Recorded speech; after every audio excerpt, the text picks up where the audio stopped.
Okay, so here we have something I picked up at a gem show. It's some sort of quartz that's got a lovely blue hue to it. Now, the only thing with this is that it might be coated so that when I start pre-forming we see truly what the quartz is like underneath, because if it's too perfect to be this colour all the way through, but I'll find out. So just to start this process, I'm hoping to do a pear drop shape. I'm just going to start pre-forming this and see what it actually is underneath this lovely colour, and if it's the same colour all the way through we'll carry on with it. If not, well, we'll hang on to it but go on to something else. Okay, here we go. I've got this set up at a slightly different angle because Sandon contacted me when I sent him a copy of the last video I did and said, "You've got all this in the wrong position, you're going to knock everything on this pillar." So I'm trying out the position that he recommended. Very kind of him, and he did it ever so politely. So let's see what happens. Bit of a noise alert coming up.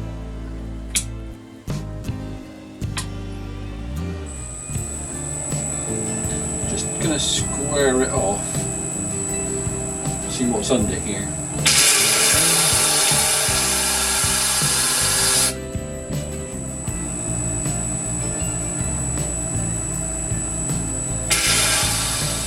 It's actually keeping its colour, so nice.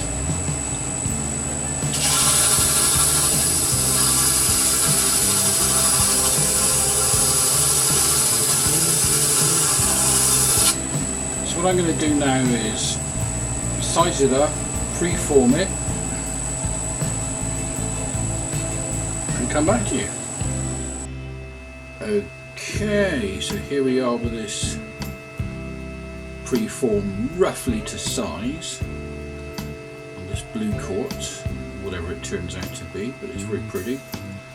And according to the plan, we start with a girdle. Feels very foreign to me, but we'll start with the girdle. Okay, well, being a big stone, this could take some time. Let's see what happens. This is a total experiment as far as I'm concerned, because I've never cut a stone like this before. Okay. Look twice, cut once. Let's just set this up again.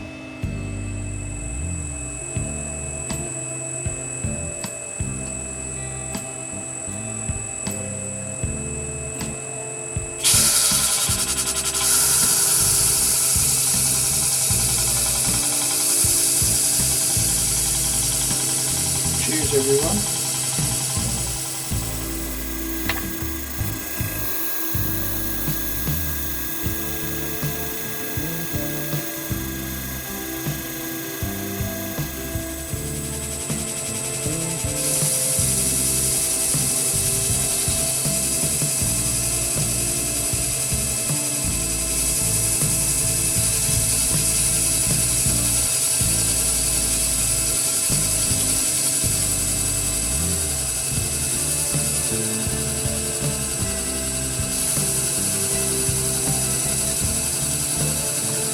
Take a long time, this initial cut, so I'm cutting this angle. You don't want to watch that for an hour. Over and out. So this plan has no instructions, so basically what I'm doing is laying down some points that I can work from. So I've got the first two girdle facets and the top girdle facets, the other two laid in. I've got two pavilion facets to where I think the centre is going to be after measuring the plan, and I'm just laying in the facets here and then across here to meet at the centre point, and then we'll build the stone around that, because there are literally no instructions, just a load of angles index angles and protractor angles. So we're experimenting, but let's see what happens. I'll carry on. Right, it's the next day. We have a shape, we have a form, we have lovely autumn English weather. It is disgusting, you can probably hear the rain tipping down. Of course, my Mark's faceting shed is nothing but an old garage attached to the house with a bit of an extension made by myself. So there's nothing better to do because the wife's out at the moment, and carry on, so let's do that. That's exciting. See if I can remember where I was. Machine on. So as a reminder, we've set a point, an immovable point just there, and as we're calling that our centre point, although of course it's off centre because it's an oval, and we're laying in the facets. Once we've laid in the facets, we'll choose a point, the size, a point in effect, to cut the girdle, and that should then give us the final shape. But let's carry on laying the facets to the centre point.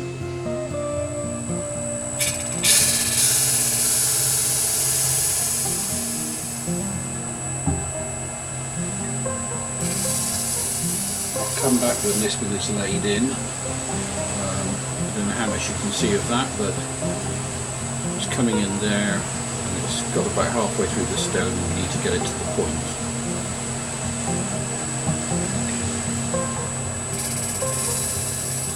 So, gentlemen, if you're listening, you know the drill. The wife's just come in, so I should go and talk to her and find out about her day. Then perhaps if I'm nice, I'll be allowed back out to play. That rhymes. Anyway, better go do that. See you later.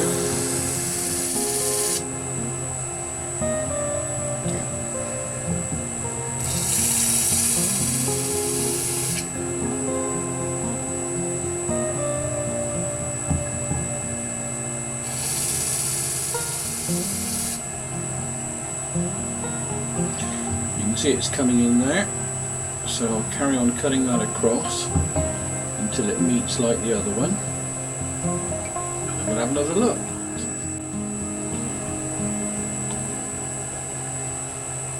So hopefully you can see that we've now got those 1, 2, 3, 4 facets in there at the front. So we'll go for the next one.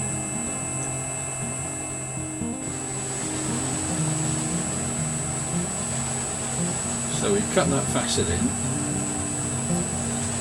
So on this side we've now got 1, 2, 3, 4 done.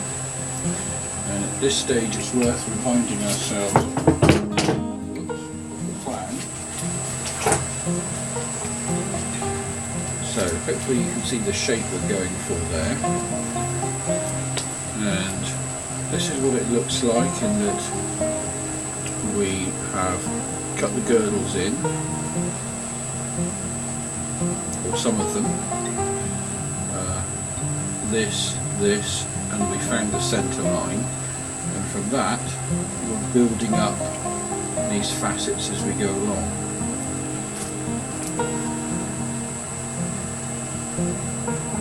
So 47.88, we're now on to the next one, which is number 5. So let's carry on with that. So let me just clean this off, and hopefully you can see there that facet is beginning to take shape, and that line is meeting, my thumb's in the way, about there, and we're going to carry on faceting until it gradually reaches the culet, as they call it in posh society.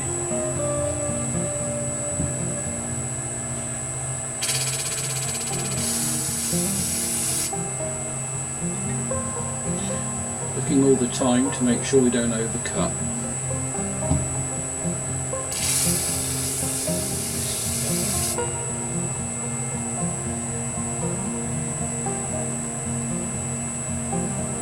Almost.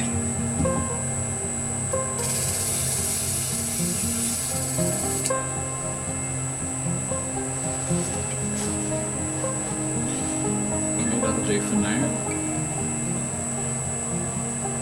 On the same protractor angle, 48.44, the next one is 75 on the index wheel, which will be, of course, the opposite facet, 72, 73, 75. So I'm looking on the mast here and seeing roughly where my cut point is, so I know where I've got to go to get close.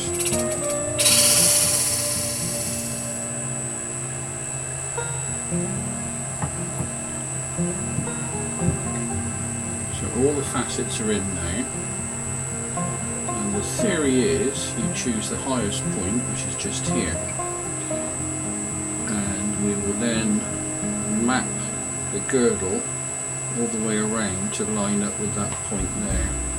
Now theoretically that gives us our perfect teardrop shape, theoretically, so we'll find out now.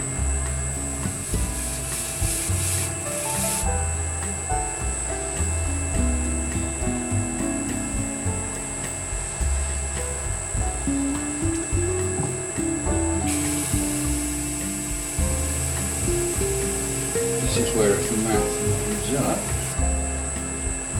the girdle should just about line up.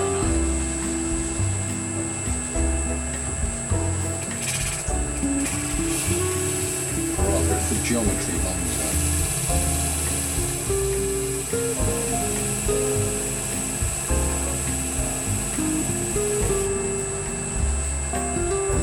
Cut and look, cut and look, cut and look.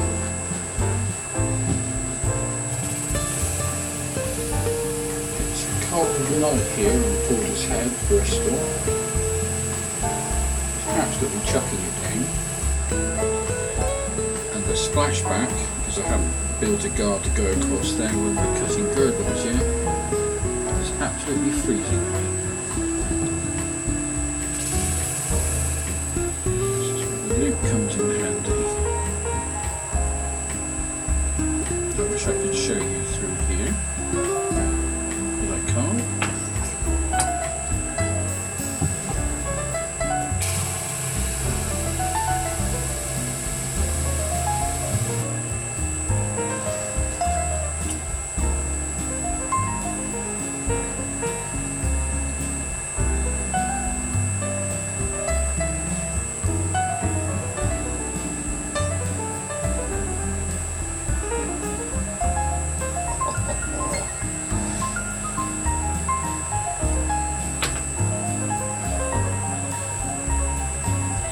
Let's hope you guys can see this. We started cutting there, dragged it across until we reached that point. The theory being that that should now line up the girdle and give us the shape. And the clever person who drew this plan knew what they were doing, because it has done. Let's just do the other side now. So the good thing is I know roughly where we are, although we're not trusting it. 87 degrees.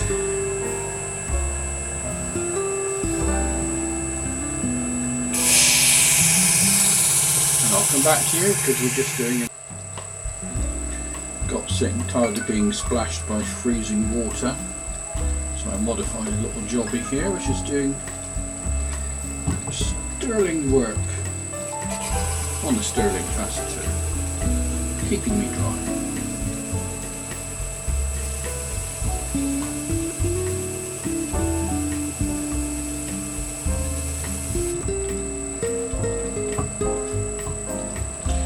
So as you can see, we're working our way around, and we're just on the final side now, bringing this facet closer to the facet that comes down,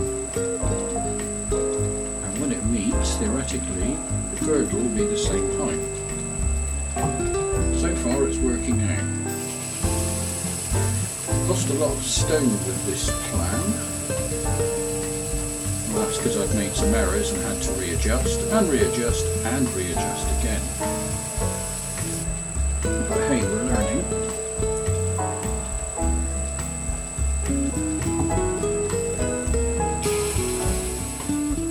I'm going to call this now.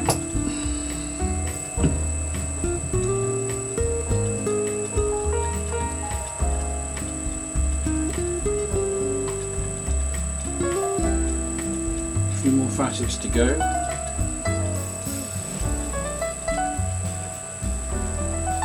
But being the good husband I am, I've got to prepare a meal for my wife who's been working all day, as of course I have, but I got home earlier. So what I'll do is prepare a takeaway. Over and out.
Okay.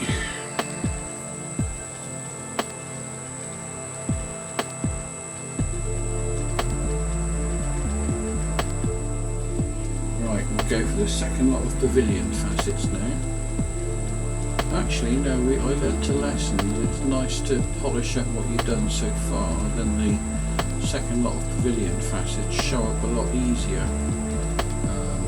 And since this is so clear, I think I might do that. So I'll just set that up.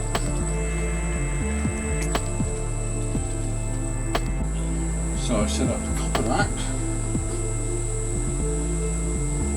And we're going to go with the first one, which is 38 on the index rail, and let's see how it polishes on the copper wrap.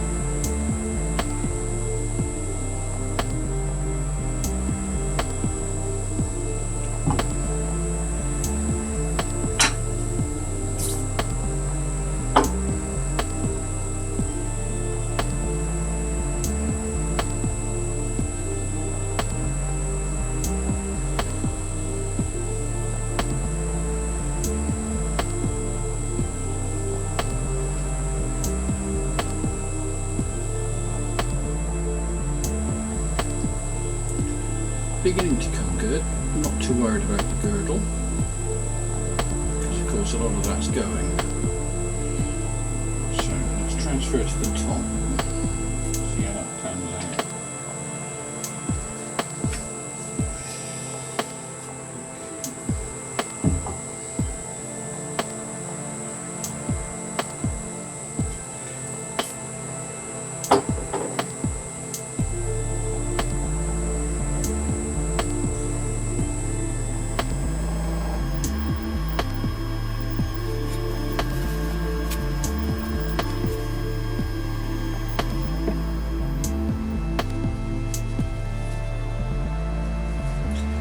Right, we've cut the final top facets in.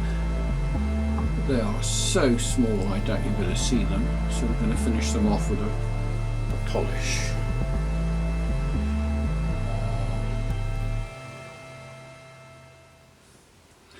Right, ran out of battery without realising it, but here is the final result, and isn't it beautiful? So what I'm going to do is just finish off the girdle, and then we're ready to transfer. So here we go.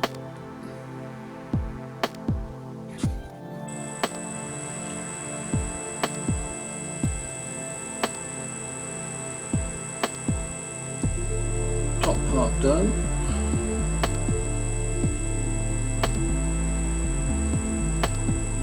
Top part, bottom part.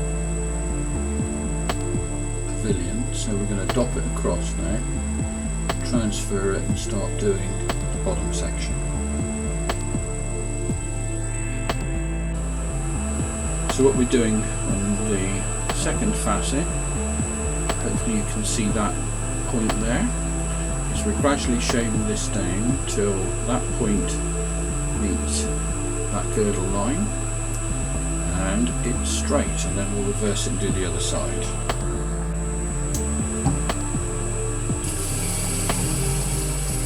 See, again, we're travelling that meet point across the stone till everything lines up with that girdle point.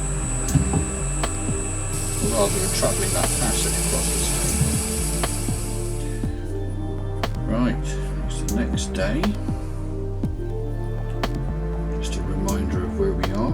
A lot of the facets are in. Just a few more to go.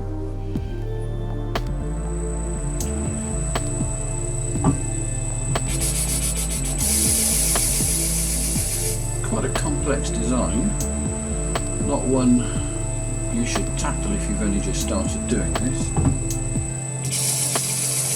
Start with the round brilliant.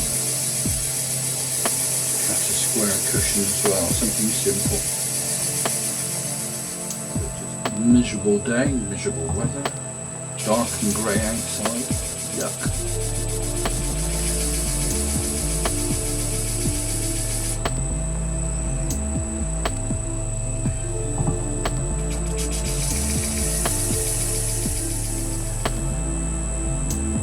So most of the facets are in now, and the plan is suggesting we go for the crown, or the table rather. So that's set at 0. I'm cutting straight down. Here goes the most important part.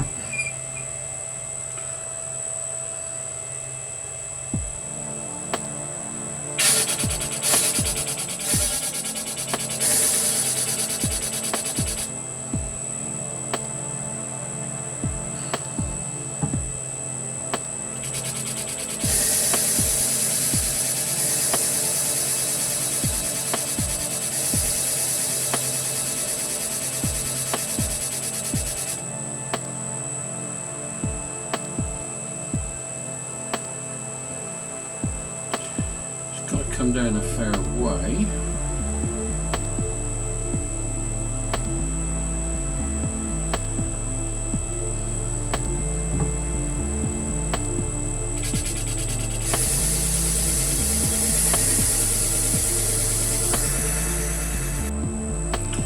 Okay, I've got to a point now where I'm going to go to the 3000 disc because we just want a very fine finish on the top there.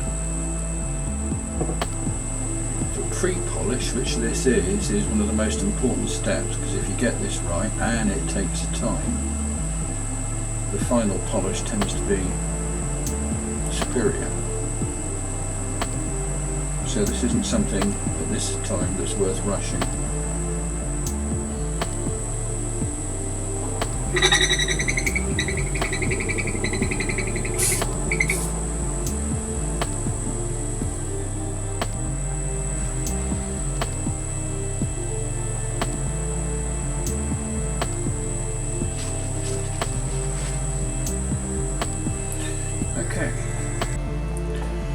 Okay, to the best of my ability, the stone is now cut. It does look good, not perfect but good, and it was a complex shape, so I'm now going to go into the polishing, and then we'll do a final review. I like it.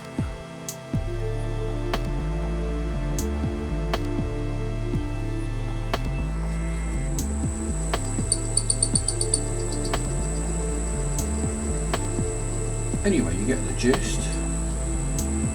I'll come back with the final reveal.